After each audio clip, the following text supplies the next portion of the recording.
Alright, so I figured I would address this because it is a major issue.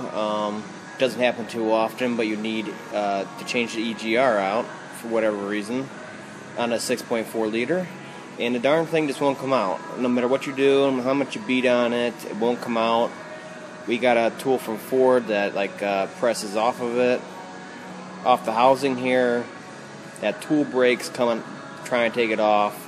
It's in there so good, it just collapses. So what you got to do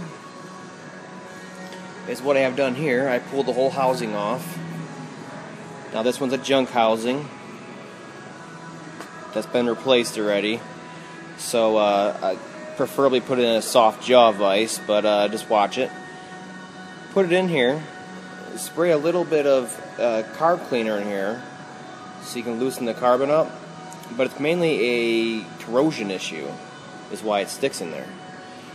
So what you got to do is put it in the vise like so, and we can actually get this off without ruining this bypass housing. It's intake snorkel bypass housing, which costs about $340.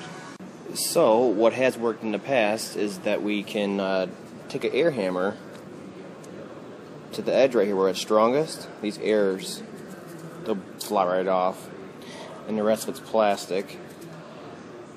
So take an air hammer here with a chisel tip that's more blunt than sharp, something like this.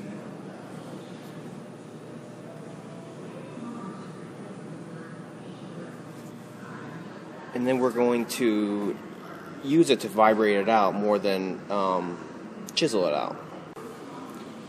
Alright, so go ahead and take your 3 bolts out. This thing will not focus today. You gotta take your 3 bolts out, your Torx head bolts for the EGR.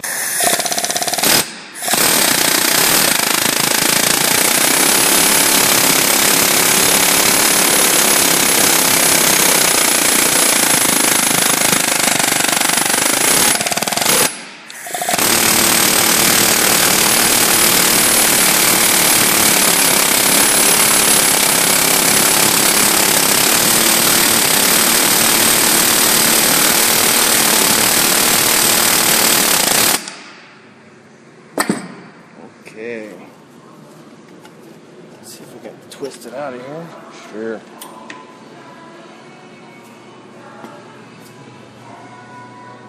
And you can see it's more a corrosion issue than a packed with carbon. It's just a really tight fit. There's no O-rings in this one like the 6.0 to seal the gas passages. So they make it extra precise.